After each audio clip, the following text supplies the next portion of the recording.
Good morning children. Today we are learning all lessons. 2-3 वाक्य में उत्तर लिखिए. 2-3 वाक्यಗಳಲ್ಲಿ उत्तर बरेइरी.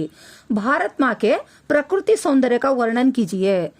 मातृभूमि के खेत हरे भरे और सुंदर है. यहाँ के वन उपवन फल फूलों से सुशोभित है.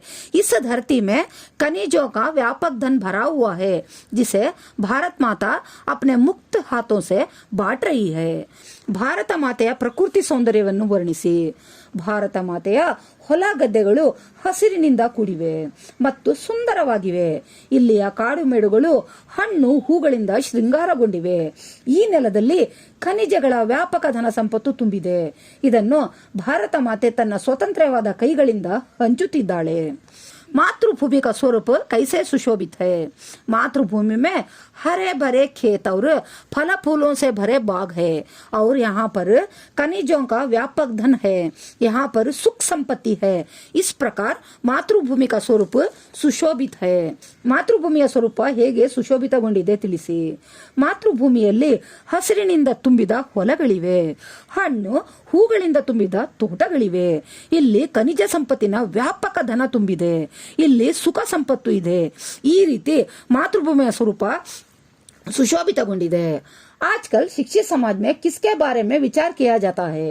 आजकल शिक्षित समाज में विटामिन और प्रोटीन के शब्दों में विचार करने की प्रवृत्ति हो गई है. टमाटो और गाजर को पहले कोई भी नहीं पूछता था. अब टमाटो भोजन का आवश्यक अंग बन गया है. गाजर को भी मेजों पर स्थान मिलने लगा है. ಇಂದು ಮತ್ತು ನಾಳೆ ಶಿಕ್ಷಿತ ಸಮಾಜದಲ್ಲಿ ಯಾವ ವಿಚಾರ ಚರ್ಚೆಯಲ್ಲಿದೆ. ಇಂದು ಮತ್ತು ನಾಳೆ ಶಿಕ್ಷಿತ ಸಮಾಜದಲ್ಲಿ ವಿಟಮಿನ್ ಮತ್ತು ಪ್ರೋಟೀನ್ಗಳ ವಿಚಾರದ ಬಗ್ಗೆ ಚರ್ಚೆ ಪ್ರಾರಂಭವಾಗಿದೆ. ಟೊಮ್ಯಾಟೊ ಹಣ್ಣು ಮತ್ತು ಕೆಂಪು ಮೂಲಂಗಿ ಕ್ಯಾರೆಟ್ ಯಾರು ಕೇಳುತ್ತಿರಲಿಲ್ಲ. ಇಂದು ಟೊಮ್ಯಾಟೊ ಭೋಜನದ ಅವಶ್ಯಕ ಅಂಗವಾಗಿ ಬಿಟ್ಟಿದೆ. ಇಂದು ಕೆಂಪು ಮೂಲಂಗಿಗೆ ಕ್ಯಾರೆಟ್ಗೆ ಮೇಜಿನ ಮೇಲೆ ಸ್ಥಾನ ಸಿಕ್ಕಿದೆ. दुकानदार ने लेखक से क्या कहा. दुकानदार ने लेखक से कहा कि सेब ताजे है, यह खास कश्मीर के है और उसे खाकर तबीयत खुश हो जाएगी. ಅಂಗಡಿಯ ಮಾಲೀಕ ಲೇಖಕರಿಗೆ ಏನು ಹೇಳಿದ.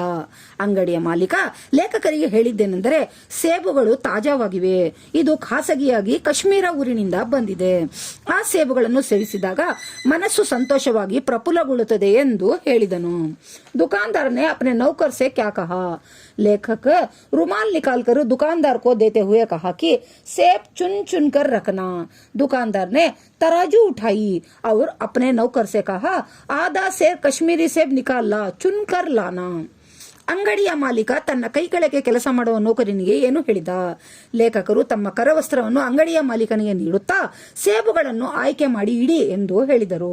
ಅಂಗಡಿಯ ಮಾಲೀಕ ತಕ್ಕಡಿ ತೆಗೆದ ಮತ್ತು ತನ್ನ ನೌಕರನಿಗೆ ಹೇಳಿದ ಅರ್ಧ ಸೇರು ಕಾಶ್ಮೀರಿ ಸೇಬುಗಳನ್ನು ಅಂಗಡಿಯಿಂದ ತೆಗೆದುತ್ತಾ ಆಯ್ಕೆ ಮಾಡಿ ತೆಗೆದುಕೊಂಡು ಬಾ ಎಂದು ಹೇಳಿದನು. सेब की हालत के बारे में लिखिए. लेखक ने आधे सेर कश्मीरी सेब खरीदे थे. उसमें 4 सेब थे.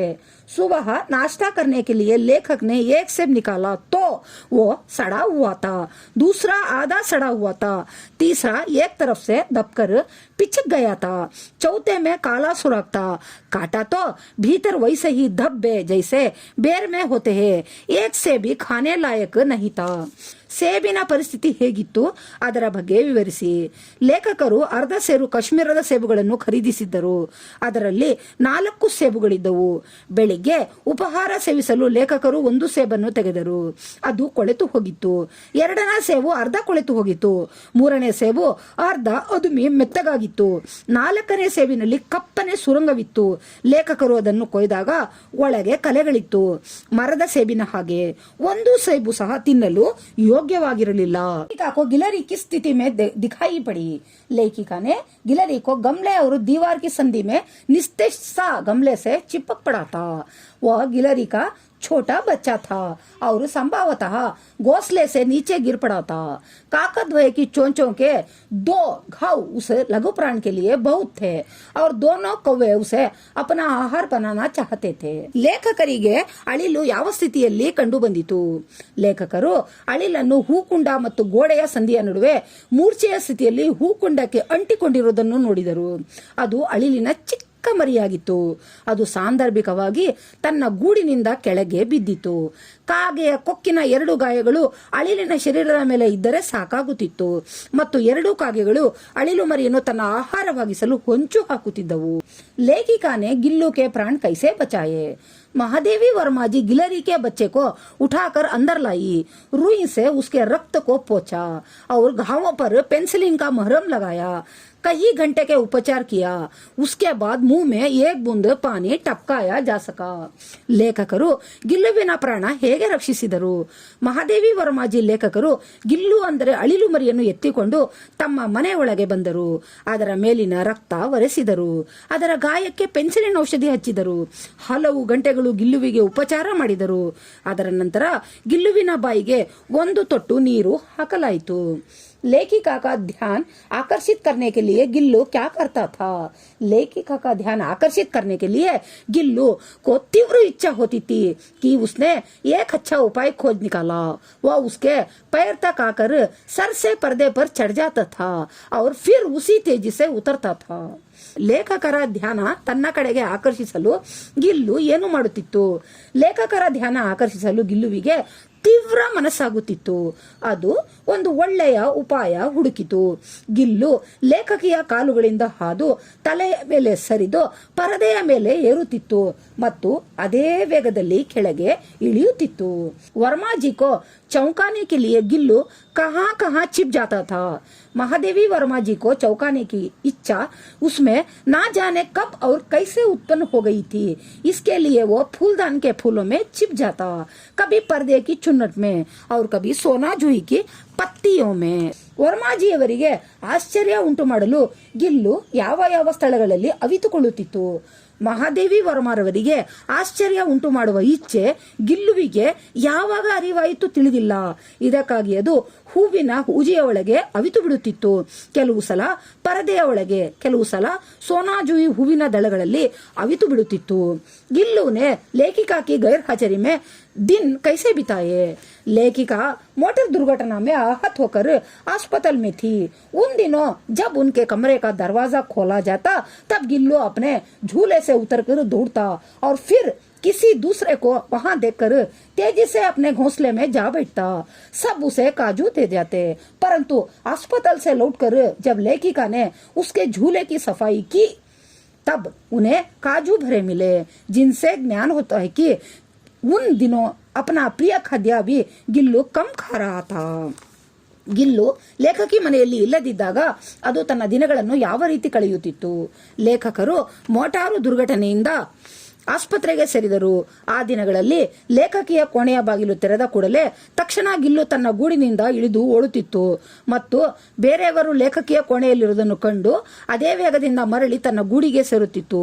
ಎಲ್ಲರೂ ಗಿಲ್ಲುವಿಗೆ ಗೋಡಂಬಿ ತಿನ್ನಲು ನೀಡುತ್ತಿದ್ದರು. ಆದರೆ ಲೇಖಕಿಯು ಆಸ್ಪತ್ರೆಯಿಂದ ಗುಣಮುಖವಾಗಿ ಬಂದು ಗಿಲ್ಲು ಇದ್ದ ಗೂಡನ್ನು ಶುದ್ಧ ಮಾಡಿದಾಗ ಗೂಡಿನಲ್ಲಿ ಸಾಕಷ್ಟು ಗೋಡಂಬಿ ಬೀಜಗಳಿದ್ದವು. ಇದರಿಂದ ತಿಳಿದು ಬರುವುದೇನೆಂದರೆ ಲೇಖಕರು ಆಸ್ಪತ್ರೆಗೆ ಸೇರಿದ ದಿನದಿಂದ ಗಿಲ್ಲು ತನ್ನ ಪ್ರಿಯ ಊಟ ಎಷ್ಟು ಸೇವಿಸುತ್ತಿತ್ತೆಂದು ತಿಳಿದು ಬರುತ್ತದೆ. ಪ್ರಕೃತಿ पर सर्वथा है विजयी पुरुष हसीन. इस पंक्ति का आशय समझाइए. प्रकृति पर सर्वथा है विजयी पुरुष हसीन. इस पंक्ति का आशय है कि आज मनुष्य पुरुष प्रकृति पर विजय पाया है, प्रकृति के संपत्ति को अपने होश में कर लिया है. प्रकृति में पानी, पवन, विद्युत सब पर मनुष्य ने अपना अधिकार स्थापित किया है. ಪ್ರಕೃತಿಯ ಮೇಲೆ ಮಾನವನ ವಿಜಯ ಸದಾ ಕಾಲವೂ ಇದೆ. ಇದರ ವಾಕ್ಯದ ಸಾರಾಂಶ ಹೆಸರಿಸಿ. ಪ್ರಕೃತಿಯ ಮೇಲೆ ಮಾನವನು ಸದಾ ವಿಜಯಿಯಾಗಿದ್ದಾನೆ. ಇದರ ಬಗ್ಗೆ ಕವಿಯ ಆಶಯವೇನೆಂದರೆ, ಇಂದು ಪ್ರಕೃತಿಯ ಮೇಲೆ ಮನುಷ್ಯ ವಿಜಯಿ ಸಾಧಿಸಿದ್ದಾನೆ. ಪ್ರಕೃತಿಯ ಸಂಪತ್ತನ್ನು ಮಾನವ ವಶಪಡಿಸಿಕೊಂಡಿದ್ದಾನೆ. ಪ್ರಕೃತಿಯಲ್ಲಿ ಇರುವ ನೀರು, ಗಾಳಿ, ವಿದ್ಯುತ್ ಇವೆಲ್ಲದರ ಮೇಲೆ ಮನುಷ್ಯನು ತನ್ನ ಅಧಿಕಾರ ಸ್ಥಾಪನೆ ಮಾಡಿದ್ದಾನೆ. दिनकर जी के अनुसार मानव का सही परिचय क्या है? कवि दिनकर के अनुसार आज का मनुष्य ने प्रकृति पर विजय प्राप्त कर ली है. ये उसकी साधना है, पर मानव के बीच स्नेह का बांध बांधना मानव की स्थिति है. दिनकर जी के अनुसार मानव का सही परिचय यह है कि आपस में भाईचारा बढ़ाए, आपसी बंधनों का तोड़े और मानव से प्रेम करे. वही सच्चा ज्ञानी विद्वान मानव है. जो मानव दूसरे मानव से प्रेम का रिश्ता जोड़कर आपस की दूरी को मिटाए, वही मानव कहलाने का अधिकारी होगा. ದಿನಕರ್ಜಿರವರ ಅನುಸಾರ ಮನುಷ್ಯನ ನಿಜವಾದ ಪರಿಚಯ ಯಾವುದಾಗಿದೆ? ಕವಿ ದಿನಕರ್ ಅವರ ಪ್ರಕಾರ ಇಂದು ಮನುಷ್ಯ ಪ್ರಕೃತಿಯ ಮೇಲೆ ವಿಜಯ ಸಾಧಿಸಿದ್ದಾನೆ, ಇದು ಅವನ ಸಾಧನೆಯಾಗಿದೆ. ಆದರೆ ಮಾನವನ ನಡುವೆ ಒಂದು ಸಂಪರ್ಕ ಸೇತುವೆ ಕಟ್ಟುವುದು ಅವನ ಸಿದ್ಧಿಯಾಗಿದೆ. ದಿನಕರ್ಜಿ ಪ್ರಕಾರ ಮಾನವನ ನಿಜವಾದ ಪರಿಚಯ ಏನೆಂದರೆ ಮಾನವರಲ್ಲಿ ಸಹೋದರತ್ವ ಭಾವನೆ ಮೂಡಿಸುವುದು. ತನ್ನ ವೈಯಕ್ತಿಕ ಬಂಧನ ಮುರಿದು ಮಾನವನ ಜೊತೆ ಪ್ರೀತಿ ಮಾಡುವುದೇ ನಿಜವಾದ ಜ್ಞಾನಿ, ವಿದ್ವಾಂಸನಾಗಿದ್ದಾನೆ. ಮನುಷ್ಯ ಬೇರೆ ಮಾನವನ ಜೊತೆ ಪ್ರೇಮದ ಸಂಬಂಧ ಬೆಳೆಸಿ ಅವರಲ್ಲಿರುವಂತಹ ಕಹಿ ಬಾಂಧವ್ಯ ದೂರವಿಟ್ಟಾಗ ಮಾತ್ರ ಆತ ಮಾನವನೆನಿಸಿಕೊಳ್ಳುತ್ತಾನೆ. कविता का दूसरा कौन सा शीर्षक हो सकता है? क्यों? कवि ने अभिनव मनुष्य सार्थक शीर्षक दिए हैं।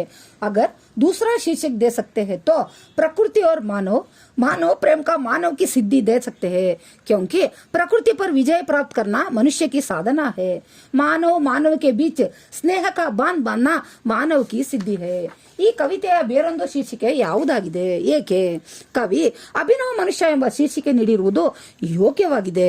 ಆದರೆ ಬೇರೆ ಶೀರ್ಷಿಕೆ ನೀಡುವುದಾದರೆ ಪ್ರಕೃತಿ ಮತ್ತು ಮಾನವ ಪ್ರೇಮ ಮಾನವನ ಸಿದ್ಧಿ ಎಂದು ಕೊಡಬಹುದಾಗಿದೆ. ಏಕೆಂದರೆ ಪ್ರಕೃತಿಯ ಮೇಲೆ ವಿಜಯ ಸಾಧಿಸುವುದು ಮಾನವನ ಸಾಧನೆಯಾಗಿದೆ. ಮಾನವನ ಮಧ್ಯೆ ಸ್ನೇಹದ ಸೇತುವೆ ಕಟ್ಟುವುದು ಮಾನವನ ಸಿದ್ಧಿಯಾಗಿದೆ. अब्दुल कलाम का बचपन बहुत ही निश्चिंतता और सादगी में बीतने के कारण लिखी है। अब्दुल कलाम के घर आडंबर के लिए कोई स्थान नहीं था। अनावश्यक या ऐशो आराम वाली चीजों से वे दूर रहते थे। घर में आवश्यक चीजें समुचित मात्रा में सुलभता से उपलब्ध थी। अब्दुल कलाम रವರ ಬಾಲ್ಯ ನಿಶ್ಚಿಂತೆ ಮತ್ತು ಆರಾಮವಾಗಿ ಕಳೆಯಿತು. ಇದರ ಕಾರಣ ತಿಳಿಸಿ. ಅಬ್ದುಲ್ ಕಲಾಂ ರವರ ಮನೆಯಲ್ಲಿ ಆಡಂಬರ ಜೀವನಕ್ಕೆ ಯಾವುದೇ ಸ್ಥಾನ ಇರಲಿಲ್ಲ.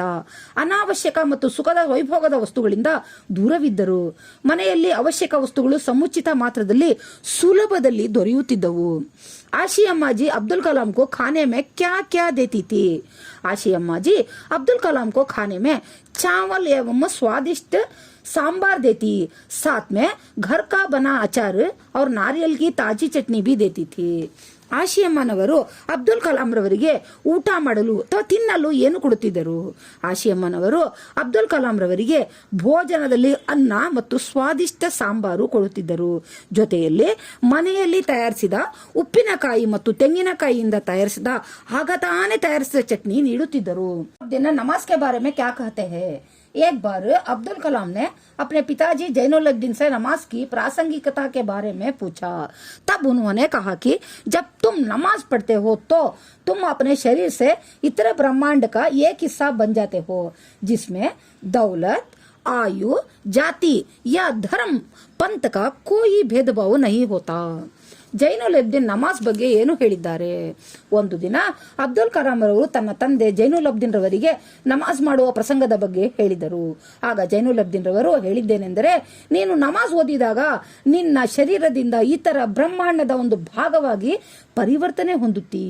ಅದರೊಳಗೆ ಆಸ್ತಿ, ಆಯಸ್ಸು, ಜಾತಿ, ಧರ್ಮ, पंथದ ಯಾವುದೇ ಭೇದ ಭಾವ ಇರುವುದಿಲ್ಲ.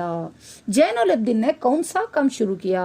जैनुलब्दीन ने लकड़ी की नौकाएं बनाने का काम शुरू किया. एक स्थानीय ठेकेदार के साथ समुद्र तट के पास वे नौकाएं बनाने लगे. ये नौकाएं तीर्थयात्रियों को रामेश्वरम से धनुषकोडी तक ले जाने के काम आती थी. ಜೈನುಲಬ್ದೀನ್ ರವರು ಯಾವ ಕೆಲಸ ಪ್ರಾರಂಭಿಸಿದರು? ಜೈನುಲಬ್ದೀನ್ ರವರು ಮರದ ನೌಕೆಗಳನ್ನು ತಯಾರಿಸುವ ಕೆಲಸ ಪ್ರಾರಂಭಿಸಿದರು.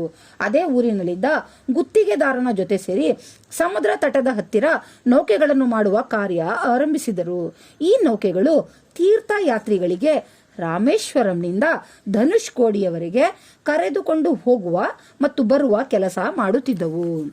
छलनी से क्या क्या कर सकते हैं? छलनी से पानी छान सकते हैं और छलनी से दूध छान सकते हैं और चाय छान सकते हैं. ಶೋಧಕದಿಂದ ಯಾವ ಕೆಲಸ ಮಾಡಬಹುದು? ಶೋಧಕದ ಮೂಲಕ ನೀರು ಸೋಸಬಹುದು, ಹಾಲು ಶೋಧಿಸಬಹುದು ಮತ್ತು ಟೀಯನ್ನು ಶೋಧಿಸಬಹುದು. बसंत राजकिशोर से क्या विनती करता है? बसंत राजकिशोर से बटन और दिया सलाई लेने की विनती करता है। जब राजकिशोर मना करते हैं तब बसंत उन्हें दूध या चाय छानने के लिए छलनी जो 2 पैसे की है लेने की विनती करता है। अंत में 6 आने में छलनी खरीदने के लिए विनती करता है। बसंत ರಾಜ್ಕಿಶೋರ್ ಅವರಿಗೆ ಏನು ವಿನಂತಿಸಿಕೊಳ್ಳುತ್ತಾನೆ? ಬಸಂತ್ ರಾಜ್ಕಿಶೋರ್ ಅವರಿಗೆ ಬಟನ್ ಮತ್ತು ಬೆಂಕಿ ಕಡ್ಡಿಕೊಳ್ಳುವಂತೆ ವಿನಂತಿಸಿಕೊಳ್ಳುತ್ತಾನೆ. ಅವರು ರಾಜ್ಕಿಶೋರ್ ಬೇಡವೆಂದು ಹೇಳಿದಾಗ ಬಸಂತ್ ಹಾಲು ಅಥವಾ ಟೀ ಸೋಸಲು 2 ಪೈಸೆ ಕೊಟ್ಟು ತೆಗೆದುಕೊಂಡು ಹೋಗಿ ಎನ್ನುತ್ತಾನೆ. ಅಂತಿಮವಾಗಿ 6 ಪೈಸೆಗೆ ಶೋಧಕ ಖರೀದಿಸುವಂತೆ ಮನವಿ ಮಾಡಿಕೊಳ್ಳುತ್ತಾನೆ. बसंत राजकिशोर से 2 पैसे लेने से क्यों इनकार करता है? बसंत एक स्वाभिमानी और ईमानदार लड़का था।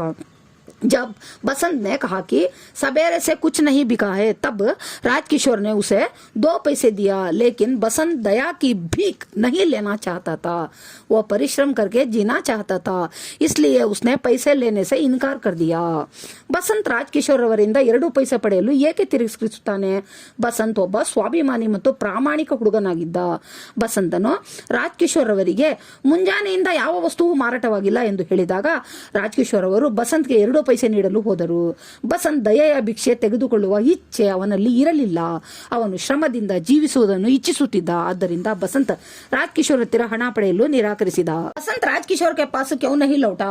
बसंत नोट भुनाने बाजार की ओर गया था, मगर जब भुना कर लौट रहा था तो मोटर के नीचे आ गया. उसके दोनों पैर कुचले गए, इसलिए वो राजकिशोर के पास नहीं लौटा. ಬಸಂತ್ ರಾಜ್ಕಿಶೋರ್ನ ಬಳಿ ಏಕೆ ಹಿಂದಿರುಗಲಿಲ್ಲ? ಬಸಂತ್ ನೋಟನ್ನು ಚಿಲ್ಲರೆಯಾಗಿ ಮಾರ್ಪಡಿಸಲು ಮಾರುಕಟ್ಟೆಗೆ ಹೋದ. ಆದರೆ ನೋಟನ್ನು ಚಿಲ್ಲರೆ ಮಾಡಿಸಿಕೊಂಡು ಹಿಂದಿರುಗುವಾಗ ಅವನು ಮೋಟರಿನ ಕೆಳಗೆ ಸಿಕ್ಕಿ ಹಾಕಿಕೊಂಡ. ಅವನ 2 ಕಾಲು ಜಜ್ಜಿ ಹೋಯಿತು. ಆದ್ದರಿಂದ ಬಸಂತ್ ರಾಜ್ಕಿಶೋರ್ನ ಬಳಿ ತಲುಪಲಿಲ್ಲ. प्रताप राजकिशोर के घर क्यों आया? बसंत मोटर के नीचे आ गया था. बड़ी देर के बाद होश आया तो उसने प्रताप को पैसे लौटाने को कहा. प्रताप राजकिशोर के 14.5 आने देने के लिए राजकिशोर के घर आया था. प्रताप ರಾಜ್ಕಿಶೋರ್ ಮನೆಗೆ ಏಕೆ ಬಂದ? ಬಸಂತ್ ಮೋಟಾರಿನ ಕೆಳಗೆ ಸಿಕ್ಕಿ ಹಾಕಿಕೊಂಡ ಕಾರಣ ಅವನು ರಾಜ್ಕಿಶೋರ್ ಬಳಿ ತಲುಪಲು ಆಗಲಿಲ್ಲ. ಆದ್ದರಿಂದ ಬಸಂತನ್ನ ತಮ್ಮ ಪ್ರತಾಪನಿಗೆ ಹಣ ಹಿಂದಿರಿಸುವಂತೆ ಹೇಳಿದ. ಪ್ರತಾಪ್ ರಾಜ್ಕಿಶೋರ್ ಅವರ 14.5 ಆಣೆಯನ್ನು ಹಿಂದಿರುಗಿಸಲು ರಾಜ್ಕಿಶೋರ್ ಅವರ ಮನೆಗೆ ಬಂದನು. बसंत ने राजकिशोर को छलनी खरीदने के लिए किस तरह प्रेरित किया? बसंत ने राजकिशोर से बटन और दिया सलाई लेने की विनती करता है. जब राजकिशोर मना करते हैं तब बसंत उसे दूध या चाय छानने के लिए छलनी जो 2 पैसे की है लेने की विनती करता है. जब राजकिशोर फिर मना करते हैं बसंत उसे सिर्फ 2 आना देकर छलनी लेने के लिए कहता है. फिर मना करते हैं पर बसंत ने कहा कि सवेरे से कुछ नहीं बिका और उससे आशा थी कम से कम 1 छलनी लेने की ವಿನಂತಿ ಕಿ. ಬಸಂತ್ ರಾಜ್ಕಿಶೋರ್ ಅವರಿಗೆ ಶೋಧಕ ಖರೀದಿಸಲು ಯಾವ ರೀತಿ ಪ್ರೇರೇಪಿಸಿದನು? ಬಸಂತ್ ರಾಜ್ಕಿಶೋರ್ ಅವರಿಗೆ ಬಟನ್ ಮತ್ತು ಬೆಂಕಿ ಕಡ್ಡಿ ಖರೀದಿಸಲು ವಿನಂತಿಸಿಕೊಳ್ಳುತ್ತಾನೆ. ರಾಜ್ಕಿಶೋರ್ ಅವರು ಕೊಂಡುಕೊಳ್ಳಲು ನಿರಾಕರಿಸಿದಾಗ ಬಸಂತ್ ಶೋಧಕ 2 ಪೈಸೆಯದು, ಅದು ಹಾಲು ಮತ್ತು ಟೀ ಶೋಧಿಸಲು ಸಹಾಯಕವಾಗುತ್ತದೆ ಎಂದು ಹೇಳಿದನು. ಆದರೆ ರಾಜ್ಕಿಶೋರ್ ಅವರು ಕೊಂಡುಕೊಳ್ಳಲು ತಿರಸ್ಕರಿಸಿದಾಗ ಕೇವಲ 2 ಆಣೆ ನೀಡಿ ಶೋಧಕ ಖರೀದಿಸುವಂತೆ ಹೇಳುತ್ತಾನೆ. ಮತ್ತೆ ರಾಜ್ಕಿಶೋರ್ ಅವರು ಬೇಡವೆನ್ನುತ್ತಾರೆ. ನಂತರ ಬಸಂತನು ರಾಜ್ಕಿಶೋರ್ ಅವರಿಗೆ ಈ ರೀತಿಯಾಗಿ ಹೇಳುತ್ತಾನೆ, ಮುಂಜಾನೆಯಿಂದ ಯಾವುದೇ ವಸ್ತು ಮಾರಾಟವಾಗಿಲ್ಲ. ನಿಮ್ಮಿಂದ ನನಗೆ ಆಶೆ ಇತ್ತು. ಕಮ್ಮಿ ಅಂದರೆ 1 ಶತಕವಾದರೂ ತೆಗೆದುಕೊಳ್ಳುತ್ತೀರಾ ಎಂದು बसंत राजकिशोर ಅವರಿಗೆ ಹೇಳಿದನು. बसंत के पैर देखकर डॉक्टर ने क्या कहा? जब नोट बुनाकर बसंत लौट रहा था वो एक मोटर के नीचे आ गया.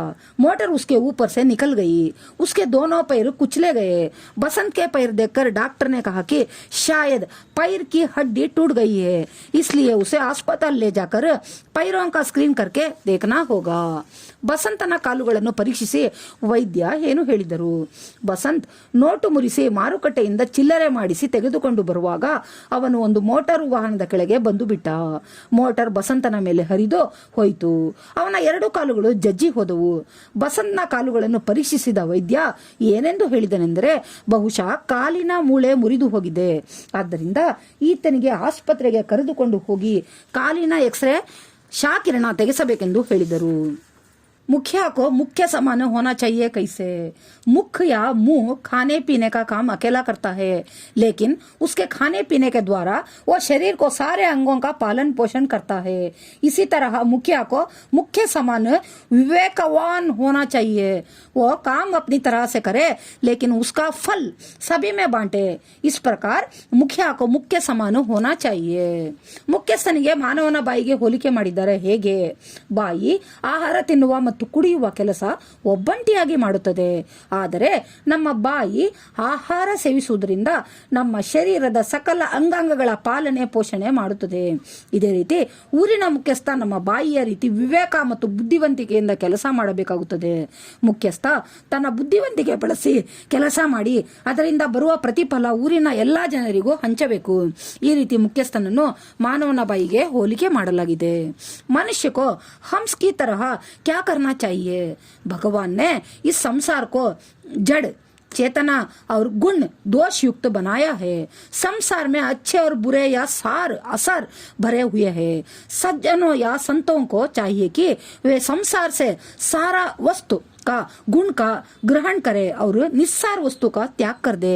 जैसे कि हंस दूध में निहित पानी को छोड़ देता है और दूध को स्वीकार कर लेता है, वैसे ही मनुष्य को हंस की तरह विकारों को त्याग कर सद्गुणों को अपनाना चाहिए। ಮನುಷ್ಯನು ಹಂಸ ಪಕ್ಷಿಯ ರೀತಿ ಹೇಗೆ ಇರಬೇಕೆಂದು ಕವಿ ಹೇಳಿದ್ದಾರೆ। ದೇವರು ಭಗವಂತ ಈ ಸಂಸಾರವನ್ನು ಜಡ ಚೇತನ ಮತ್ತು ಗುಣ ದೋಷಯುಕ್ತವಾಗಿ ರಚಿಸಿದ್ದಾನೆ। ಈ ಸಂಸಾರದಲ್ಲಿ ಒಳ್ಳೆಯ ಮತ್ತು ಕೆಟ್ಟ, ಸಾರ ಅಥವಾ ಸಾರವಲ್ಲದ ವಿಷಯಗಳು ತುಂಬಿವೆ। ಸಜ್ಜನರು ಅಥವಾ ಸಂತರಿಗೆ ಹೇಗಿರಬೇಕೆಂದರೆ ಸಂಸಾರದ ಎಲ್ಲ ಗುಣಗಳನ್ನು ಗ್ರಹಣ ಮಾಡಿ ಸಾರವಲ್ಲದ ವಸ್ತು ಅಥವಾ ಗುಣಗಳನ್ನು ತ್ಯಾಗ ಮಾಡಬೇಕಾಗುತ್ತದೆ। ಯಾವ ರೀತಿ ಎಂದರೆ ಹಂಸ ಪಕ್ಷಿಗೆ ಕುಡಿಯಲು ಹಾಲು ನೀಡಿದಾಗ ಅದು ಹಾಲನ್ನು ಸೇವಿಸಿ ಹಾಲಿನಲ್ಲಿ ಉಳಿದ ನೀರನ್ನು ಹಾಗೆಯೇ ಉಳಿಸುತ್ತದೆ, ಅಂದರೆ ಹಂಸ ಪಕ್ಷಿ ಶುದ್ಧ ಹಾಲನ್ನು ಸೇವಿಸುತ್ತದೆ। ಅದೇ ರೀತಿ ಮಾನವನು ಹಂಸ ಪಕ್ಷಿಯ ರೀತಿ ವಿಕಾರ ಅಂದ್ರೆ ಕೆಟ್ಟ ಗುಣಗಳನ್ನು ತ್ಯಾಗ ಮಾಡಿ ಸದ್ಗುಣಗಳನ್ನು ತನ್ನಲ್ಲಿ ಅಳವಡಿಸಿಕೊಳ್ಳಬೇಕೆಂದು ಕವಿ ಹೇಳಿದ್ದಾರೆ। मनुष्य के जीवन में प्रकाश कब फैलता है? जिस तरह देहरी पर दिया रखने से घर के भीतर तय आंगन में प्रकाश फैलता है, उसी तरह राम नाम जपने से मानव की आंतरिक और बाह्य शुद्धि होती है। अर्थात जीव देहरी है और राम नाम दीपक है, इससे अंदर और बाहर लोक परलोक प्रकाश फैलता है। राम नाम का जप करते रहने से मनुष्य के जीवन में प्रकाश फैलता है। ಮನುಷ್ಯನ ಜೀವನದಲ್ಲಿ ಪ್ರಕಾಶ ಅಂದ್ರೆ ಬೆಳಕು ಯಾವಾಗ ಹರಡುತ್ತದೆ? ನಾವು ನಮ್ಮ ಮನೆಯ ಹೊಸ್ತಿಲ ಮೇಲೆ ಉರಿವ ದೀಪ ಇಟ್ಟಾಗ ನಮ್ಮ ಮನೆಯ ಒಳಗೆ ಮತ್ತು ಅಂಗಳದಲ್ಲಿ ಬೆಳಕು ಬೀರುತ್ತದೆ। ಅದೇ ರೀತಿ ರಾಮನಾಮ ಜಪಿಸುವುದರಿಂದ ಮಾನವನ ಅಂತರಂಗ ಮತ್ತು ಬಹಿರಂಗ ಶುದ್ಧಗೊಳ್ಳುತ್ತದೆ। ಅರ್ಥಾತ್ ನಮ್ಮ ನಾಲಿಗೆ ಹೊಸ್ತಿಲು ಇದ್ದಂತೆ ಮತ್ತು ರಾಮನಾಮ ದೀಪವಿದ್ದಂತೆ ರಾಮನಾಮ ಜಪಿಸುವುದರಿಂದ ಲೋಕ ಮತ್ತು ಪರಲೋಕದಲ್ಲಿ ಪ್ರಕಾಶ ಹರಡುತ್ತದೆ। ರಾಮನಾಮ ಸದಾಕಾಲ ಜಪಿಸುವುದರಿಂದ ಮನುಷ್ಯ ಜೀವನದಲ್ಲಿ ಪ್ರಕಾಶ ಹರಡುತ್ತದೆ। इंटरनेट का मतलब क्या है? इंटरनेट अनगिनत कंप्यूटरों के कई अंतरजालों का एक दूसरे से संबंध स्थापित करने का जाल है।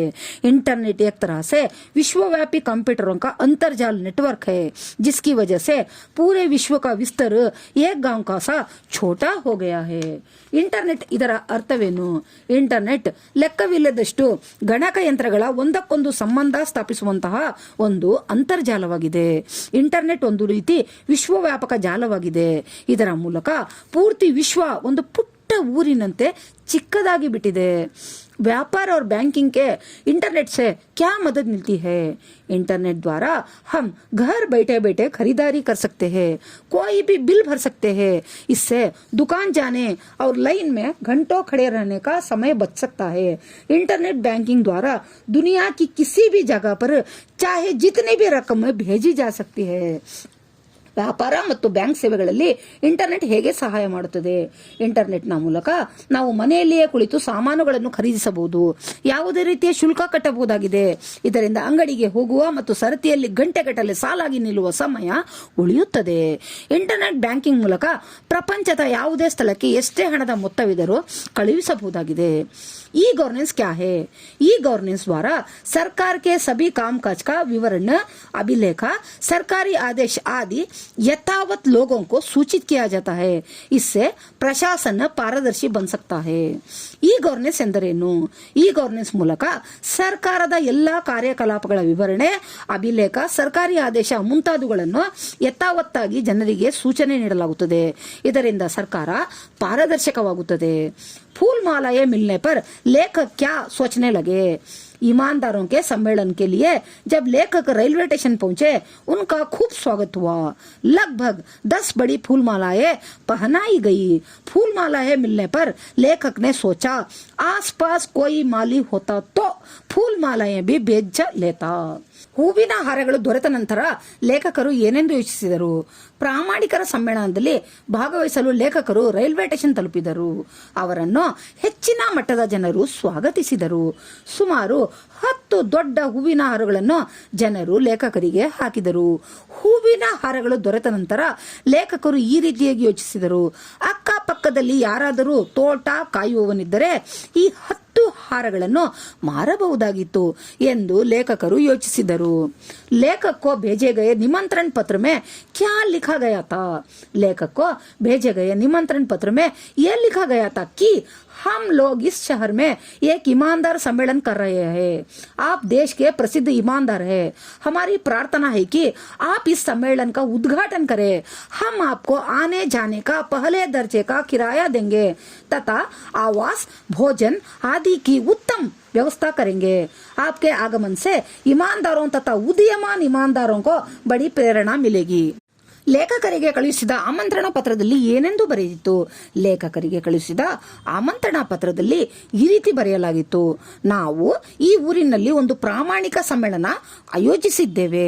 ನೀವು ಈ ದೇಶದ ಪ್ರಸಿದ್ಧ ಪ್ರಾಮಾಣಿಕರಾಗಿರುವಿರಿ.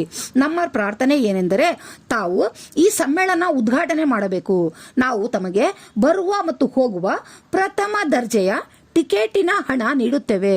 ಅಂದರೆ ತಂಗಲು ಕೋಣೆ, ಊಟದ ವ್ಯವಸ್ಥೆ ಮುಂತಾದವುಗಳ ಉತ್ತಮ ವ್ಯವಸ್ಥೆ ಮಾಡುತ್ತೇವೆ. ನಿಮ್ಮ ಆಗಮನದಿಂದ ಪ್ರಾಮಾಣಿಕರ ಮತ್ತು ಈಗ ತಾನೇ ಉದಯಿಸುತ್ತಿರುವ ಪ್ರಾಮಾಣಿಕರಿಗೆ प्रेरणे दौरियुತ್ತದೆ. लेखक ने मंत्री को क्या समझाया? जब रोज चीजें गायब होने लगी तो सम्मेलन को आए प्रतिनिधियों ने हल्ला मचाया.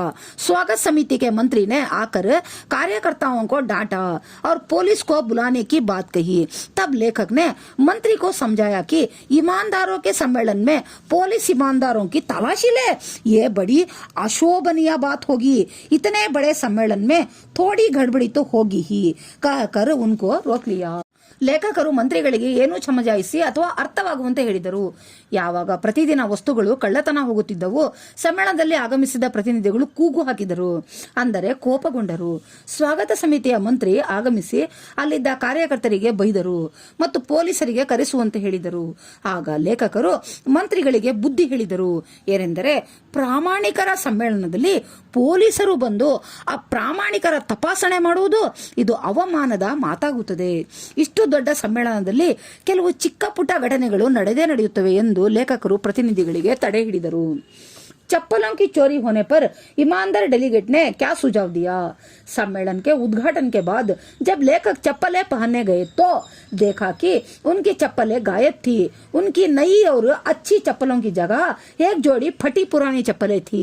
एक ईमानदार डेलीगेट उनके कमरे में आया और लेखक को समझाने लगा कि चप्पलें एक ही जगह नहीं छोड़ना चाहिए क्योंकि चोरी हो जाती है. एक ही जगह जोड़ी रहने से कोई पहनकर चला जाता है. इसलिए उसने लेखक को सुझाव दिया कि दोनों चप्पलों को 10 फीट दूरी में रखने से चोरी नहीं होती. ಪಾದರಕ್ಷೆಗಳ ಕಳ್ಳತನವಾದ ಮೇಲೆ ಪ್ರಾಮಾಣಿಕ ಡೆಲಿಗೇಟ್ ಏನು ಸಲಹೆ ನೀಡಿದರು? ಸಮ್ಮೇಳನದ ಉದ್ಘಾಟನೆಯ ನಂತರ ಲೇಖಕರು ತಮ್ಮ ಪಾದರಕ್ಷೆಗಳನ್ನು ಧರಿಸಲು ಬಂದಾಗ ಅವರ ಪಾದರಕ್ಷೆಗಳು ಮಾಯವಾಗಿತ್ತು.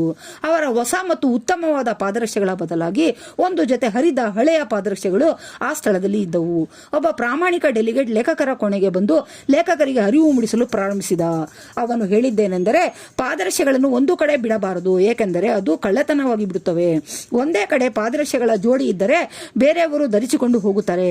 ಆದ್ದರಿಂದ ಪ್ರಾಮಾಣಿಕ ಡೆಲಿಗೇಟ್ ಲೇಖಕರಿಗೆ ಸಲಹೆ ನೀಡಿದ್ದೇನೆಂದರೆ, 2 ಪಾದರಕ್ಷೆಗಳನ್ನು 10 ಅಡಿ ದೂರದಲ್ಲಿ ಬಿಡಬೇಕು. ಅಂದರೆ ಒಂದು ಪಾದರಕ್ಷೆಗೆ ಮತ್ತೊಂದು ಪಾದರಕ್ಷೆಗೆ 10 ಅಡಿ ಅಂತರವಿರಬೇಕು. ಆಗ ಪಾದರಕ್ಷೆಗಳು ಕಳ್ಳತನವಾಗುವುದಿಲ್ಲ. मुख्य अतिथि की बेईमानी कहाँ दिखाई देती है। लेखक को ईमानदारों के सम्मेलन के उद्घाटन के लिए आमंत्रित किया गया। आने जाने का पहले दर्जे का किराया देने की बात कही तो लेखक ने मान लिया। लेखिका वह ईमानदारी के लिए नहीं गया। लेखक पहले दर्जे का किराया लेके दूसरे दर्जे में सफर करने के पैसा बचाना चाहते थे। यह उनकी ಬೇಯಿಮಾನಿ ದಿಖಾಯಿ ದೇತಿ ಹೈ। ಮುಖ್ಯ ಅತಿಥಿಗಳ ಅಪ್ರಾಮಾಣಿಕತೆ ಎಲ್ಲಿ ನಿಮಗೆ ಕಾಣಸಿಗುತ್ತದೆ। ಲೇಖಕರಿಗೆ ಪ್ರಾಮಾಣಿಕರ ಉದ್ಘಾಟನೆ ಸಮಾರಂಭಕ್ಕೆ ಆಮಂತ್ರಣ ಮಾಡಲಾಗಿತ್ತು। ಬರುವ ಮತ್ತು ಹೋಗುವ ರೈಲಿನ ಟಿಕೆಟಿನ ಹಣ ಕೊಡುವ ಮಾತಾಗಿತ್ತು। ಲೇಖಕರು ಒಪ್ಪಿದರು, ಆದರೆ ಲೇಖಕರ ಪ್ರಾಮಾಣಿಕತೆಯಿಂದ ಸಮ್ಮೇಳನದಲ್ಲಿ ಭಾಗವಹಿಸಲು ಬಂದಿರಲಿಲ್ಲ। ಲೇಖಕರು ಮೊದಲನೇ ದರ್ಜೆಯ ಹಣವನ್ನು ಪಡೆದು ಎರಡನೇ ದರ್ಜೆಯಲ್ಲಿ ಪ್ರಯಾಣ ಮಾಡಬೇಕೆಂದು ಬಯಸಿದರು। ಇದರಿಂದ ನಮಗೆ ಲೇಖಕರು ಎಷ್ಟು अप्रामाणिकरेंदु ತಿಳಿದು बरुತ್ತದೆ। लेखक ने कमरा छोड़कर जाने का निर्णय क्यों लिया। लेखक ईमानदारों के सम्मेलन में मुख्य अतिथि के नाते आए थे। उन्हें एक होटल के बड़े कमरे में ठहराया गया था। पहले उन्हें अपनी नई चप्पलें खोने का अनुभव हुआ।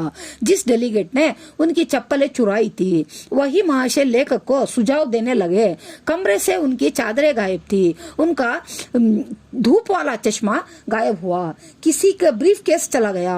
इस प्रकार ईमानदार सम्मेलन में लेखक को अंतिम अनुभव हुआ यह हुआ कि जब कमरे का ताला ही चुरा लिया गया तो शायद खुद वो भी चुरा लिए जाएंगे। इसलिए लेखक ने कमरा छोड़कर जाने का निर्णय लिया। ಲೇಖಕರು ಸಮ್ಮೇಳನದಲ್ಲಿ ನೀಡಿದ್ದ ಕೋಣೆಯನ್ನು ಖಾಲಿ ಮಾಡಲು ಏಕೆ ಬಯಸಿದರು। ಲೇಖಕರು ಪ್ರಾಮಾಣಿಕರ ಸಮ್ಮೇಳನದಲ್ಲಿ ಮುಖ್ಯ ಅತಿಥಿಯಾಗಿ ಭಾಗವಹಿಸಲು ಬಂದಿದ್ದರು। ಅವರಿಗೆ ಒಂದು ಹೋಟೆಲಿನಲ್ಲಿ ದೊಡ್ಡದಾದ ಕೋಣೆಯಲ್ಲಿ ಇರಿಸಲಾಗಿತ್ತು। ಮೊದಲು ಲೇಖಕರಿಗೆ ಅವರ ಹೊಸ ಪಾದರಕ್ಷೆಗಳನ್ನು ಕಳೆದುಕೊಳ್ಳುವ ಅನುಭವ ಉಂಟಾಯಿತು। ಸಮ್ಮೇಳನದ ಡೆಲಿಗೇಟ್ ಅವರ ಪಾದರಕ್ಷೆಗಳನ್ನು ಕದ್ದಿದ್ದರು। ಆ ಡೆಲಿಗೇಟ್ ಮನುಷ್ಯರೇ ಲೇಖಕರಿಗೆ ಸಲಹೆ ನೀಡಿದರು। ನಂತರ ಅವರ ಕೋಣೆಯಿಂದ ಹಾಸಿಗೆಯ ಮೇಲೆ ಹಾಸುವ ಹೊದಿಕೆಗಳು ಕಳುವಾದವು। ಅವರ ಬಿಸಿಲಿಗೆ ಧರಿಸುವ ಕನ್ನಡಕ ಕಳೆದು ಹೋಯಿತು। ಬೇರೆಯವರ ಪೆಟ್ಟಿಗೆ ಕಳೆದು ಹೋಯಿತು। ಇದೇ ರೀತಿ ಲೇಖಕರಿಗೆ ಆದ ಅಂತಿಮ ಅನುಭವವೇನೆಂದರೆ ಅವರ ಕೋಣೆಯ ಬೀಗ ಕಳ್ಳತನವಾಗಿತ್ತು। ಸ್ವಲ್ಪ ಹೊತ್ತು ಕಾಲ ಕಳೆದರೆ ನಾನೇ ಕಳ್ಳತನವಾಗಿ ಬಿಡುತ್ತೇನೆ ಎಂದು ಲೇಖಕರು ತಮ್ಮ ಮನಸ್ಸಿನಲ್ಲಿಯೇ ಯೋಚಿಸಿದರು। ಇವೆಲ್ಲ ಕಾರಣಗಳಿಂದ ಲೇಖಕರು ತಮಗೆ ನೀಡಿರುವಂತಹ ಕೋಣೆ ತ್ಯಜಿಸಲು ಮುಂದಾದರು। ललिमा और किंच ललितामा जंगल की ओर क्यों चल पड़े। उन दिनों आदमी गुफाओं में और पेड़ों के नीचे रहता था। ललिमा, किंदू और किंच ललितामा दोस्तों ने यह निश्चय किया कि वे उनके लिए मकान बनाएंगे, परंतु वे मकान बनाना नहीं जानते थे। इसलिए वे पशुओं से सहायता पाने के लिए जंगल की ओर चल पड़े। ಲಲಿಮಾ ಮತ್ತು ಕಿಂಚ್ ಲಲಿತಾಮ ಕಾಡಿನ ಕಡೆಗೆ ಏಕೆ ನಡೆದು ಹೋದರು। ಅಂದಿನ ಕಾಲದಲ್ಲಿ ಮಾನವರು ಗುಹೆಗಳಲ್ಲಿ ಮತ್ತು ಮರದ ಕೆಳಗೆ ವಾಸಿಸುತ್ತಿದ್ದರು। ಲಲಿಮಾ, ಕಿಂದು ಮತ್ತು ಕಿಂಚ್ ಲಲಿತಾಮ ಗೆಳೆಯರು ನಿಶ್ಚಯಿಸಿದ್ದೇನೆಂದರೆ ನಾವು ವಾಸಿಸಲು ಮನೆ ಕಟ್ಟಬೇಕು। ಆದರೆ ಅವರಿಬ್ಬರಿಗೆ ಮನೆ ಕಟ್ಟಲು ತಿಳಿದಿರಲಿಲ್ಲ। ಆದ್ದರಿಂದ ಅವರು ಪ್ರಾಣಿಗಳ ಸಹಾಯ ಪಡೆಯಲು ಕಾಡಿನ ಕಡೆಗೆ ನಡೆದರು। दोस्तों ने हाथी के साथ किसकी चर्चा की। दोस्तों ने हाथी के साथ मकान बनाने की चर्चा की। उन्होंने हाथी से कहा, हम लोग मकान बनाना चाहते हैं, क्या आप बता सकते हैं कि मकान कैसे बनाए जाते हैं। ಗೆಳೆಯರು ಆನೆಯ ಬಳಿ ಯಾವುದರ ಬಗ್ಗೆ ಚರ್ಚೆ ಮಾಡಿದರು। ಗೆಳೆಯರು ಆನೆಯ ಬಳಿ ಮನೆ ಕಟ್ಟುವ ಬಗ್ಗೆ ಚರ್ಚೆ ಮಾಡಿದರು। ಅವರು ಆನೆಗೆ ಈ ರೀತಿಯಾಗಿ ಹೇಳಿದ್ದೇನೆಂದರೆ, ನಾವು ಮನೆ ನಿರ್ಮಿಸಲು ಬಯಸಿದ್ದೇವೆ, ನೀನು ನಮಗೆ ಮನೆ ಕಟ್ಟುವ ಬಗ್ಗೆ ತಿಳಿಸಿಕೊಡು, ಮನೆ ಹೇಗೆ ನಿರ್ಮಿಸುವುದು ಎಂದು ಗೆಳೆಯರು ಆನೆಗೆ ಕೇಳಿದರು। हाथी ने दोस्तों को क्या उत्तर दिया। हाथी ने पेड़ों की लकड़ी को उसके पैर की तरह मोटे और मजबूत गोले काटने के लिए कहा, जिसका उपयोग नींव की तरह हो सके। ಬದಲಾಗಿ ಆನೆ ಗೆಳೆಯರಿಗೆ ಏನು ಉತ್ತರ ನೀಡಿತು। ಆನೆ ಹೇಳಿತು, ಮರದ ದಿಮ್ಮಿಗಳನ್ನು ನನ್ನ ಕಾಲಿನ ಗಾತ್ರ ಮತ್ತು ಆಕಾರಕ್ಕೆ ಕತ್ತರಿಸಿ ಇದರ ಉಪಯೋಗ ಮನೆಯ ನಿರ್ಮಾಣದಲ್ಲಿ ತಳಪಾಯದ ಹಾಗೆಯೇ ಕೆಲಸ ಮಾಡುತ್ತದೆ। दोस्तों ने किन किन जानवरों से मुलाकात की। मकान कैसे बनाया जाता है ये पूछताछ करने के लिए जंगल की ओर दोनों दोस्त चल पड़े।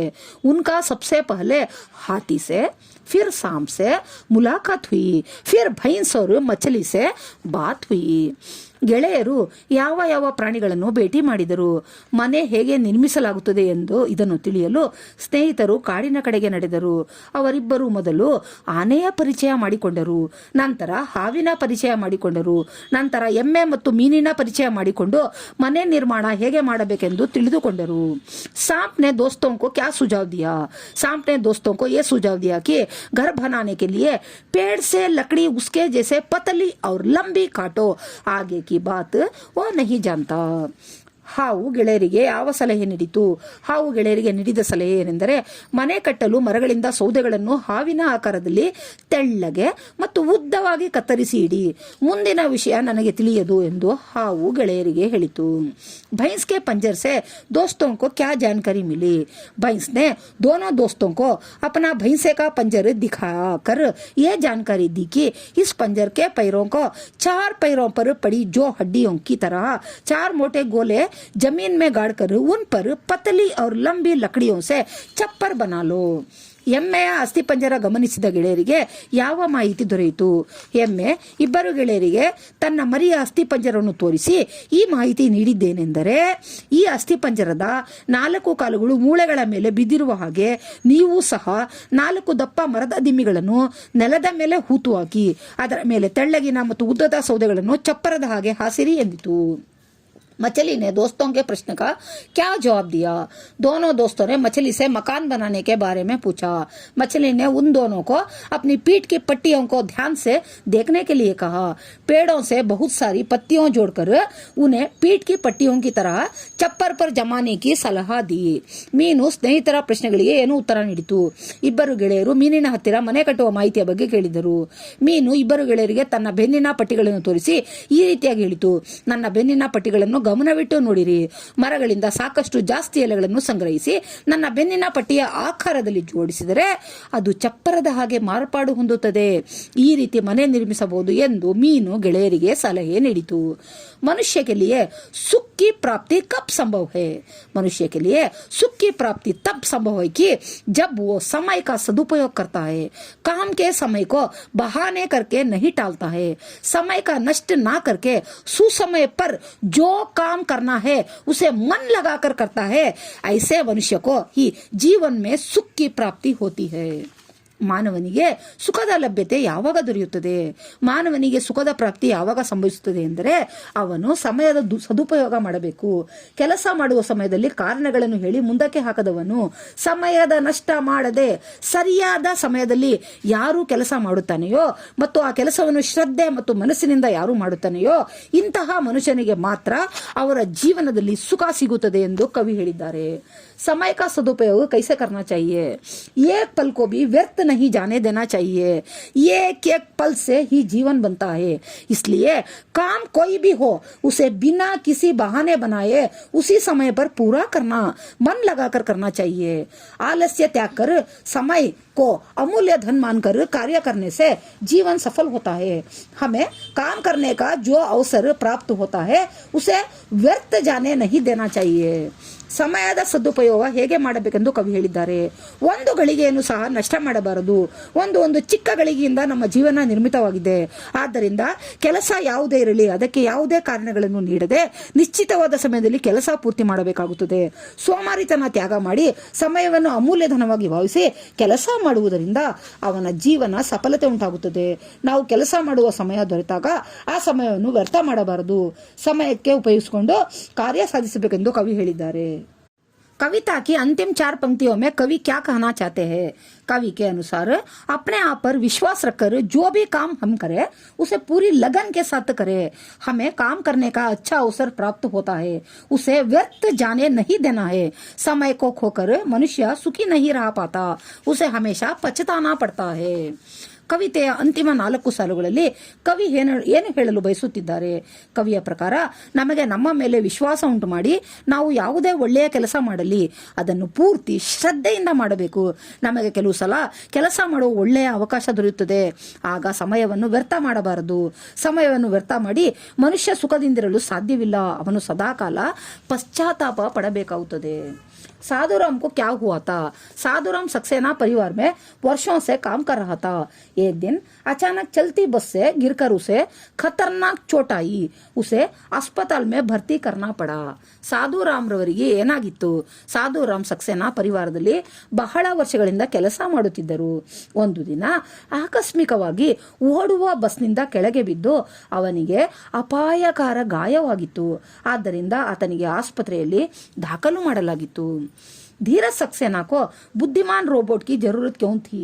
साधुराम के अस्पताल जाने से धीरज सक्सेना के परिवार की तकलीफें अधिक बढ़ गई। सक्सेना जी से परिवार वालों को यह दुख देखा नहीं गया।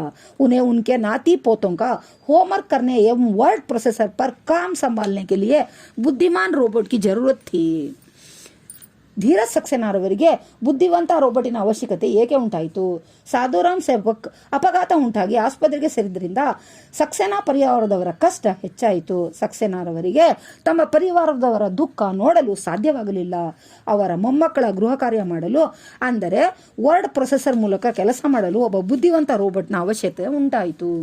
रोबोदीप ने रोबोनिल से क्या कहा? रोबोदीप ने रोबोनिल से कहा कि उनके नियम कुछ भी हो, पर हम किसी इंसान के नुकसान का कारण बने ये सही नहीं है, और किसी इंसान की नौकरी को खतरा पहुंचे ये गलत है. ರೋಬೋದೀಪ್ ನೆ ರೋಬೋನಿಲ್ಗೆ ಏನು ಹೇಳಿದರು? ರೋಬೋದೀಪ್ ರೋಬೋನಿಲ್ಗೆ ಹೇಳಿದ್ದೇನೆಂದರೆ, ಅವರ ನಿಯಮ ಏನಾದರೂ ಆಗಲಿ, ಆದರೆ ನಾವು ಬೇರೆ ವ್ಯಕ್ತಿಯ ನಷ್ಟದ ಕಾರಣವಾಗುವುದು ಸರಿಯಲ್ಲ, ಮತ್ತು ಯಾವುದೇ ವ್ಯಕ್ತಿಯ ತಾನು ಮಾಡುತ್ತಿರುವ ಕೆಲಸದಿಂದ ತೆಗೆದರೆ ಇದು ತಪ್ಪು ಎಂದು ಹೇಳಿದರು. रोबोनिल ने रोबोजीत को क्या समझाने की कोशिश की? रोबोनिल ने रोबोजीत को यह समझाया कि उनके कारण अगर किसी को नुकसान पहुंचता है तो वो सही नहीं है. यंत्र मानव और मानव नजरिए से यह गलत है कि किसी भी इंसान की नौकरी को खतरा पहुंचे, पर यह बात रोबोजीत के समझ से बाहर थी. ರೋಬೋನಿಲ್ ರವರು ರೋಬೋಚಿತ್ರನ್ನು ಏನು ಹೇಳುವ ಪ್ರಯತ್ನ ಮಾಡಿದರು? ರೋಬೋನಿಲ್ ರವರು ರೋಬೋಜಿತ್ಗೆ ಹೇಳಿದ್ದೇನೆಂದರೆ, ಅವರ ಕಾರಣದಿಂದ ಯಾರಿಗಾದರೂ ನಷ್ಟ ಉಂಟಾದರೆ ಅದು ಸರಿಯಲ್ಲ, ತಪ್ಪು ಎಂದು ಹೇಳಿದ್ದಾರೆ. ಯಂತ್ರ ಮಾನವ ಮತ್ತು ಮಾನವನ ದೃಷ್ಟಿಯಿಂದ ಇದು ತಪ್ಪಾಗಿದೆ. ಯಾವುದೇ ವ್ಯಕ್ತಿ ಕೆಲಸ ಕಳೆದುಕೊಂಡರೆ ಇದು ತಪ್ಪಾಗುತ್ತದೆ, ಆದರೆ ಈ ವಿಷಯ ರೋಬೋಚಿತ್ರವರಿಗೆ ತಿಳಿಯಲಿಲ್ಲ. ಈ ಮಾತು ಅವರ ತಿಳುವಳಿಕೆಯಿಂದ ಆಚೆ ಇತ್ತು. कहानी को टाइप करने समय रोबोनिल को क्या हुआ? धीरज सक्सेना ने रोबोनिल को एक विज्ञान कथा वर्ड प्रोसेसर पर टाइप करने के लिए दी. कहानी टाइप करके रोबोनिल की धात्विक और तारों भरे परिपंत वाली खोपड़ी में यकायक मानो नीली रोशनी हो गई. रोबोदीप के साथ रोबोटिक संघ से संपर्क साधने के बारे में सोचने लगा. ಕತೆ ಬೆರಳಚ್ಚು ಮಾಡುವಾಗ ರೋಬೋನಿಲ್ಗೆ ಏನಾಯಿತು? ಧೀರಜ್ ಸಕ್ಸೇನಾರವರು ರೋಬೋನಿಲ್ಗೆ ಒಂದು ವಿಜ್ಞಾನದ ಕತೆ ವರ್ಡ್ ಪ್ರೊಸೆಸರ್ ಮೇಲೆ ಬೆರಳಚ್ಚು ಮಾಡಲು ನೀಡಿದರು. ಕತೆ ಬೆರಳಚ್ಚು ಮಾಡುತ್ತಾ ಇದ್ದಂತೆ ರೋಬೋನಿಲ್ನ ಧಾತ್ವಿಕ ಮತ್ತು ತಂತಿಗಳಿಂದ ಕೂಡಿದ ಅವನ ಮೆದುಳಿನಲ್ಲಿ ಇದ್ದಕ್ಕಿದ್ದಂತೆ ನೀಲಿ ಹೊಳಪು ಕಾಣಿಸಿಕೊಂಡಿತು. ರೋಬೋದೀಪ್ ಜೊತೆಯಲ್ಲಿ ರೋಬೋಟಿಕ್ ಸಂಘ ಸಂಪರ್ಕ ಸಾಧನದ ಬಗ್ಗೆ ಯೋಚಿಸಿದರು. बचेंद्री पाल के परिवार का परिचय दीजिए. बचेंद्री पाल का जन्म एक साधारण भारतीय परिवार में हुआ था. पिता किशन पाल सिंह तथा माता हमसदेही नेगी की 5 संतानों में बचेंद्री पाल तीसरी संतान है. ಬಚೇಂದ್ರಿ ಪಾಲ್ರವರ ಪರಿವಾರದ ಪರಿಚಯ ಮಾಡಿ. ಬಚೇಂದ್ರಿಯವರ ಜನ್ಮ ಒಬ್ಬ ಸಾಧಾರಣ ಭಾರತೀಯ ಪರಿವಾರದಲ್ಲಿ ಉಂಟಾಯಿತು. ತಂದೆ ಕಿಶನ್ ಪಾಲ್ ಸಿಂಗ್ ಮತ್ತು ತಾಯಿ ಹಂಸದೇಯಿ ನೇಗಿ. ಅವರ 5 ಜನ ಮಕ್ಕಳಲ್ಲಿ ಬಚೇಂದ್ರಿ ಪಾಲ್ 3ನೇ ಮಗುವಾಗಿದ್ದರು. बचेंद्री का बचपन कैसे बीता? बचेंद्री का बचपन संघर्षमय था. उसे रोज 5 किलोमीटर पैदल चलकर स्कूल जाना पड़ता था. सिलाई काम सीखा और सिलाई करके पढ़ाई का खर्च जुटाया. इस तरह संस्कृत में MA तथा BEd तक की शिक्षा ಪ್ರಾಪ್ತಿ ಕಿ. ಬಚೇಂದ್ರಿಯವರ ಬಾಲ್ಯ ಹೇಗೆ ಕಳೆಯಿತು? ಬಚೇಂದ್ರಿಯವರ ಬಾಲ್ಯ ಸಂಘರ್ಷಮಯವಾಗಿತ್ತು. ಅವರು ಪ್ರತಿದಿನ 5 ಕಿಲೋಮೀಟರ್ ಕಾಲ್ನಡಿಗೆಯಲ್ಲಿ ನಡೆದು ಶಾಲೆ ಸೇರಬೇಕಾಗಿತ್ತು. ಹೊಲಿಯುವ ಕೆಲಸ ಕಲಿತಿದ್ದರು. ಅವರು ಹೊಲಿಗೆ ಕೆಲಸ ಮಾಡಿ ಓದುವ ಖರ್ಚು ಸರಿದೂಗಿಸುತ್ತಿದ್ದರು. ಇದೇ ರೀತಿ ಅವರು ಸಂಸ್ಕೃತದಲ್ಲಿ MA ಮತ್ತು BEd ಪದವಿಯ ಶಿಕ್ಷಣ ಪಡೆದರು. बचेंद्री ने पर्वतारोहण के लिए किन किन चीजों का उपयोग किया? बर्फ काटने के लिए फावड़े का इस्तेमाल किया. चढ़ाई चढ़ने के लिए नायलॉन की रस्सी का उपयोग किया. इनके अलावा ऑक्सीजन की कमी को पूरा करने के लिए ऑक्सीजन सिलेंडर का भी ಉಪಯೋಗ ಕಿಯಾ. ಬಚೇಂದ್ರಿಯವರು ಪರ್ವತಾರೋಹಣ ಏರುವಾಗ ಯಾವ ಯಾವ ವಸ್ತುಗಳ ಉಪಯೋಗ ಮಾಡಿದರು? ಹಿಮ ಕತ್ತರಿಸಲು ಕೈ ಚನಕೆ ಉಪಯೋಗಿಸಿದರು. ಪರ್ವತ ಏರಲು ನೈಲಾನ್ ದಾರ ಉಪಯೋಗಿಸಿದರು. ಇದಲ್ಲದೆ ಆಮ್ಲಜನಕದ ಕೊರತೆ ನೀಗಿಸಲು ಆಮ್ಲಜನಕದ ಸಿಲಿಂಡರ್ ಅನ್ನು ಉಪಯೋಗಿಸಿದರು. एवरेस्ट की चोटी पर पहुंचकर बचेंद्री ने क्या किया? एवरेस्ट की चोटी पर पहुंचकर बचेंद्री ने खुद के लिए स्थान सुरक्षित किया. अपने घुटनों के बल बैठी. बर्फ को अपने माथे लगाकर सागरमय का ताज का चुंबन लिया. बाद में हनुमान चालीसा और माँ दुर्गा की पूजा की. एवरेस्ट ಶಿಖರದ ತುತ್ತ ತುದಿಗೆ ಏರಿ ಬಚೇಂದ್ರಿಯವರು ಏನು ಮಾಡಿದರು? ಎವರೆಸ್ಟ್ ಶಿಖರದ ತಲುಪಿದ ಮೇಲೆ ಬಚೇಂದ್ರಿಯವರು ತಾವು ಗಟ್ಟಿಯಾಗಿ ನಿಲ್ಲಲು ಸ್ಥಳ ಸುರಕ್ಷಿತ ಮಾಡಿದರು. ತನ್ನ ಮಂಡಿಯ ಸಹಾಯದಿಂದ ಹಿಮದ ಮೇಲೆ ಕುಳಿತರು. ಹಿಮದ ಗಡ್ಡೆಯನ್ನು ಭಕ್ತಿಯಿಂದ ತನ್ನ ಹಣೆಗೆ ಒತ್ತಿದರು ಮತ್ತು ಅದಕ್ಕೆ ಮುತ್ತಿಟ್ಟರು. ನಂತರ ಹನುಮಾನ್ ಚಾಲಿಸಾ ಮತ್ತು ತಾಯಿ ದುರ್ಗಾರವರ ಪೂಜೆ ಸಲ್ಲಿಸಿದರು. कृष्ण बलराम के साथ खेलने क्यों नहीं जाना चाहता था? भाई बलराम कृष्ण को बहुत चिढ़ाता था कि यशोदा ने उसे जन्म नहीं दिया बल्कि मोल लिया है। उसके माता पिता कौन है? उसका रंग काला क्यों है? इसी गुस्से के कारण कृष्ण बलराम के साथ खेलने नहीं जाना चाहता था. ಕೃಷ್ಣ ಬಲರಾಮರ ಜೊತೆ ಆಟವಾಡಲು ಏಕೆ ಹೋಗುತ್ತಿರಲಿಲ್ಲ? ಅಣ್ಣ ಬಲರಾಮ ಕೃಷ್ಣನಿಗೆ ತುಂಬಾ ರೇಗಿಸುತ್ತಿದ್ದ. ಏನೆಂದರೆ ಯಶೋದ ಅವನಿಗೆ ಜನ್ಮ ನೀಡಿಲ್ಲ, ಬದಲಾಗಿ ಕೊಂಡುಕೊಂಡು ಬಂದಿದ್ದಾಳೆ. ಕೃಷ್ಣನ ತಂದೆ ತಾಯಿ ಯಾರು? ಕೃಷ್ಣ ಬಣ್ಣ ಏಕೆ ಕಪ್ಪು ಎಂದು ಬಲರಾಮ ರೇಗಿಸುತ್ತಿದ್ದರಿಂದ ಕೃಷ್ಣ ಕೋಪಗೊಂಡ. ಬಲರಾಮರ ಜೊತೆ ಆಟವಾಡಲು होगुತ್ತಿರಲಿಲ್ಲ. बलराम कृष्ण के माता पिता के बारे में क्या कहता है? बलराम कृष्ण के माता पिता के बारे में ये कहता है कि उसके माता पिता कौन है? नंद और यशोदा तो गोरे है, पर कृष्ण का रंग क्यों काला है? माता पिता ने उसे मोल लिया है. ಬಲರಾಮ ಕೃಷ್ಣನ ತಂದೆ ತಾಯಿ ಬಗ್ಗೆ ಏನು ಹೇಳುತ್ತಾನೆ? ಬಲರಾಮ ಕೃಷ್ಣನ ತಂದೆ ತಾಯಿಯ ಬಗ್ಗೆ ಹೇಳುವುದೇನೆಂದರೆ, ಕೃಷ್ಣನ ತಂದೆ ತಾಯಿ ಯಾರು? ನಂದ ಮತ್ತು ಯಶೋದ ಬಣ್ಣದಲ್ಲಿ ಬೆಳ್ಳಗಾಗಿದ್ದಾರೆ, ಆದರೆ ಕೃಷ್ಣನ ಬಣ್ಣ ಹೇಗೆ ಕಪ್ಪು? ನನ್ನ ತಂದೆ ತಾಯಿ ಕೃಷ್ಣನಿಗೆ ಕೊಂಡುಕೊಂಡಿದ್ದಾರೆ ಎಂದು ಹೇಳುತ್ತಿದ್ದ. कृष्ण अपनी माता यशोदा के प्रति क्यों नाराज है? कृष्ण अपनी माता यशोदा के प्रति इसलिए नाराज है कि माँ ने केवल कृष्ण को ही मारना सीखी है, वो भाई पर कभी गुस्सा नहीं करती है. ಕೃಷ್ಣ ತನ್ನ ತಾಯಿ ಯಶೋದ ಬಗ್ಗೆ ಏಕೆ ಕೋಪಗೊಂಡಿದ್ದನು? ಕೃಷ್ಣ ತನ್ನ ತಾಯಿ ಯಶೋದ ಬಗ್ಗೆ ಕೋಪ ಬೇಸರಗೊಂಡಿದ್ದು ಏಕೆಂದರೆ ತಾಯಿ ಯಶೋದ ಕೃಷ್ಣನಿಗೆ ಮಾತ್ರ ಹೊಡೆಯುತ್ತಾಳೆ, ಅವಳು ಬಲರಾಮನ ಮೇಲೆ ಎಂದೂ ಕೋಪಗೊಳ್ಳುವುದಿಲ್ಲ ಎಂದು ಕೃಷ್ಣ ತನ್ನ ತಾಯಿಯ ಮೇಲೆ ಬೇಸರ ವ್ಯಕ್ತಪಡಿಸಿದ. बालकृष्ण अपनी माता से क्या क्या शिकायत करता है? बालकृष्ण अपनी माता से शिकायत करता है कि मुझे भैया बहुत चिढ़ाता है, तू मोल यशोदा का पुत्र नहीं है, तुम्हारे माता पिता कौन है? नंद यशोदा तो गोरे है, तू काला कैसा है? माँ तू केवल मुझे ही मारती है, बलराम को डांटती तक नहीं. इसकी हंसी मजाक सुनकर सब ग्वाला मित्र चुटके बजाकर मुझ पर हंसते हैं. ಬಾಲಕೃಷ್ಣ ತನ್ನ ತಾಯಿಯ ಮೇಲೆ ಏಕೆ ಬೇಸರ ವ್ಯಕ್ತಪಡಿಸುತ್ತಾನೆ? ಬಾಲಕೃಷ್ಣ ತನ್ನ ತಾಯಿಯ ಮೇಲೆ ಏಕೆ ಬೇಸರ ವ್ಯಕ್ತಪಡಿಸುತ್ತಾನೆಂದರೆ, ನನಗೆ ಅಂದರೆ ಕೃಷ್ಣನಿಗೆ ಬಲರಾಮ ಟೀಕಿಸುತ್ತಾನೆ, ನಿನ್ನನ್ನು ಕೊಂಡುಕೊಂಡಿದ್ದಾರೆ, ಯಶೋದಾರವರ ಮಗನಲ್ಲ, ಅವನ ತಂದೆ ತಾಯಿ ಯಾರು? ನಂದ ಮತ್ತು ಯಶೋದ ಬೆಳ್ಳಗಿದ್ದಾರೆ, ನೀನು ಕಪ್ಪಗಿದ್ದೆಯೇ. ತಾಯಿ ಯಶೋದ ನನಗೆ ಹೊಡೆಯುತ್ತಾಳೆ, ಬಲರಾಮನಿಗೆ ನಿಂದಿಸುವುದೂ ಇಲ್ಲ. ಬಲರಾಮನ ನಗು ಮತ್ತು ನಗೆ ಚಟಾಕಿ ನೋಡಿ ಕೃಷ್ಣ ಗ್ವಾಲ ಮಿತ್ರರು ಬೆರಳಿನ ಸನ್ನೆ ಮಾಡಿ ನಗುತ್ತಾರೆ ಎಂದು ಕೃಷ್ಣ ಬೇಸರ ವ್ಯಕ್ತಪಡಿಸುತ್ತಾನೆ.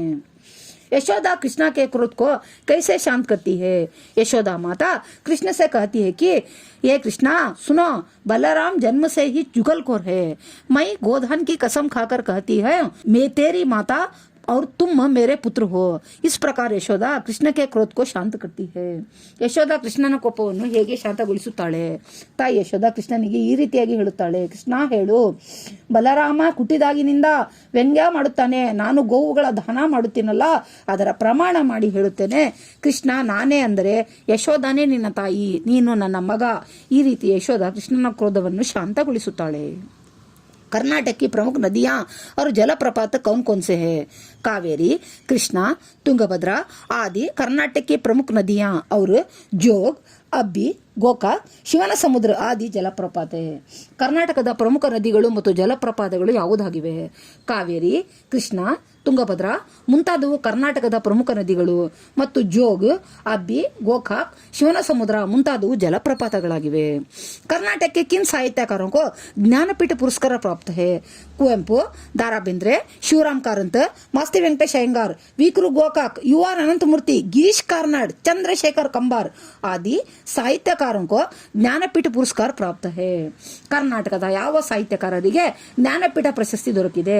ಕುವೆಂಪು, ದಾರಾ ಬೇಂದ್ರೆ, ಶಿವರಾಮ್ ಕಾರಂತ್, ಮಾಸ್ತಿ ವೆಂಕಟೇಶ್ ಅಯ್ಯಂಗಾರ್, ವಿಕೂರ್ ಗೋಕಾಕ್, ಯುಆರ್ ಅನಂತಮೂರ್ತಿ, ಗಿರೀಶ್ ಕಾರ್ನಾಡ್, ಚಂದ್ರಶೇಖರ್ ಕಂಬಾರ್ ಮುಂತಾದ ಸಾಹಿತ್ಯಕಾರರಿಗೆ ಜ್ಞಾನಪೀಠ ಪ್ರಶಸ್ತಿ ದೊರಕಿದೆ. बांध और जलाशयों के क्या उपयोग है? कावेरी, कृष्णा, तुंगभद्रा नदियों पर बांध बनाए गए हैं, इनसे हजारों एकड़ जमीन सिंची जाती है.